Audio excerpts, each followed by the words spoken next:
तुम्हें पता है दुनिया में सबसे डेंजरस चीज क्या है? बंदा तुम्हारी बॉडी को एक बार मार दे बच जाओगे, लेकिन अगर कोई तुम्हारे माइंड को कंट्रोल कर ले तो तुम जिंदगी भर उसके हाथों का पपेट बन जाओगे। सबसे खतरनाक बात यह है कि तुम आज के टाइम में हर जगह, स्कूल, कॉलेज, ऑफिस, यहाँ तक कि तुम्हारे दोस्त और फैमिली लोग भी तुम्हें मैनिपुलेट करते हैं और तुम्हें खुद भी पता नहीं चलता। आज के वीडियो में मैं तुम्हें 10 ऐसे मैनिपुलेशन टेक्निक दिखाने वाला हूँ जो लोग तुम्हारे दिमाग के साथ खेलने के लिए यूज करते हैं। और अगर तुमने इस वीडियो को एंड तक नहीं देखा तो शायद तुम पूरी लाइफ इन्हीं ट्रैप्स में फंस के रह जाओगे। सोच लो, तुम पपेट बनना चाहते हो या प्लेयर, क्योंकि लास्ट के 2 टेक्निक तुम्हारी सोच हमेशा के लिए चेंज कर देंगे।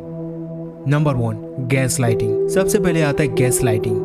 गैस लाइटिंग एक ऐसी मैनिपुलेटिंग टेक्निक है जिसमें मैनिपुलेटर तुम्हें तुम्हारी ही रियलिटी पर डाउट करवा देता है। जैसे मान लो तुमने क्लियरली कुछ देखा, पर मैनिपुलेटर बार बार बोलेगा ऐसा कुछ हुआ ही नहीं, तुम्हें गलत लग रहा है। धीरे धीरे तुम अपने ही दिमाग को क्वेश्चन करने लगते हो। लाइट यागामी उसने पुलिस के सामने हमेशा एक इनोसेंट स्टूडेंट की इमेज बनाई, और जब एल उस पर शक करता था, लाइट अपनी बातों से ही ऐसा माहौल बनाता था कि लगता एल ही गलत सोच रहा है। यही गैस लाइटिंग है, सामने वाले को उसकी ही सोच पर शक करवा देना। Number 2, guilt trapping. दूसरी सबसे कॉमन टेक्निक है गिल्ट ट्रैपिंग। यहाँ मैनिपुलेटर तुम्हें गिल्ट फील करवाता है ताकि तुम उसके लिए वो काम कर दो जो तुम करना ही नहीं चाहते थे। एक दोस्त बोले, मैं तो हमेशा तुम्हारे लिए सेक्रीफाइस करता हूँ और तू मेरे लिए इतना भी नहीं कर सकता। अब तुम गिल्ट में आके वो काम कर दोगे, चाहे तुम्हारी मर्जी हो या ना हो। इताची उसने अपने पूरे क्लैन को खत्म कर दिया। सास्के को गिल्ट और रिवेंज के लूप में फंसा दिया। हर बार सास्के को लगता था कि उसकी वजह से ये हुआ है। सास्के को पता भी नहीं चला कि वो कब इताची के मैनिपुलेशन में घिर चुका है। इताची ने गिल्ट का यूज करके सास्के के पूरे इमोशंस को कंट्रोल कर लिया। रियल लाइफ में भी अगर तुम्हें कोई हमेशा गिल्ट फील करवाता है और तुम उनके कहने पर ये डिसीजन लेते हो तो समझ लो तुम मैनिपुलेशन का शिकार हो चुके हो दोस्त। Number 3, love bombing. Love bombing एक ऐसी मैनिपुलेशन टेक्निक है जिसमें कोई बंदा शुरुआत में तुम्हें ओवरवेलमिंग लव, अटेंशन, केयर देता है। तुम्हें लगेगा जैसे तुम दुनिया के सबसे स्पेशल इंसान हो। हर वक्त कॉम्प्लीमेंट, हर वक्त केयर, हर वक्त ओवर अटेंशन। लेकिन इसके पीछे छुपी होती है एक ट्रैप। जब तुम पूरी तरह से इमोशनली डिपेंड हो जाते हो उस पर, तब वो अपना असली एजेंडा निकालता है, यानी तुम्हारी फ्रीडम खत्म और तुम उनके कंट्रोल में आ जाते हो। ये टेक्निक स्पेशली रिलेशनशिप्स, फ्रेंडशिप में बहुत यूज होती है। अगर कोई बंदा शुरुआत में too good to be true लग रहा है तो समझ जाना शायद तुम्हें लव बॉम्बिंग किया जा रहा है। Number 4, fair tactics. इसमें मैनिपुलेटर तुम्हें डरा के कंट्रोल करता है। डर हर इंसान की सबसे बड़ी वीकनेस होती है, चाहे वो फेलियर का हो, रिजेक्शन का हो या किसी लॉस का। मैनिपुलेटर इस फियर को बार बार ट्रिगर करता है ताकि तुम उसके डिसीजन फॉलो करो। जैसे बॉस बोले, अगर तुमने ये काम नहीं किया तो तुम्हारी जॉब चली जाएगी। फियर एक इनविजिबल चेन है जो तुम्हें मैनिपुलेट करने वालों के कंट्रोल में बांध देती है। तब तुम्हें लगता है कि तुम खुद डिसीजन ले रहे हो, लेकिन असल में तुम्हें कंट्रोल किया जा रहा होता है। Number 4, silent treatment. Silent treatment एक डेंजरस मैनिपुलेशन है। यहाँ बंदा तुमसे बात करना बंद कर देता है, तुम्हें इग्नोर करता है जैसे तुम एग्जिस्ट ही नहीं करते। स्कूल, कॉलेज में ये बहुत कॉमन है। जैसे तुमने अपने दोस्त की कोई बात नहीं मानी तो वो तुमसे 2-3 दिन बात नहीं करेगा।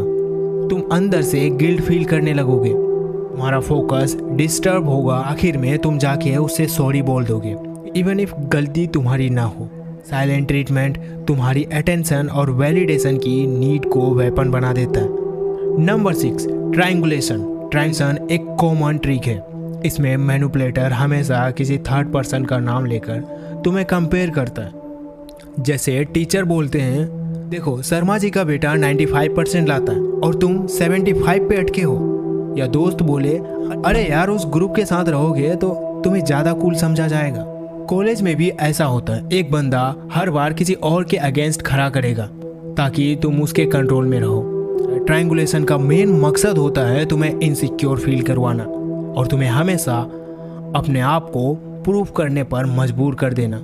नंबर 5, प्रोजेक्शन एक साइकोलॉजिकल ट्रिक है। इसमें मैनिपुलेटर अपने ही नेगेटिव ट्रेट्स तुम पे थोप देता है। मतलब उनकी गलती होती है लेकिन ब्लेम तुम्हें मिलता है। जैसे अगर कोई बंदा हमेशा झूठ बोलता है तो वो बार बार तुम्हें ही बोलेगा तू कितना झूठा है, तू कभी सच क्यों नहीं बोलता। ये एक डिफेंसिव शील्ड होता है, जैसे वो अपने फ्लॉज को एक्सेप्ट करने की बजाय दूसरे पर डाल देता है।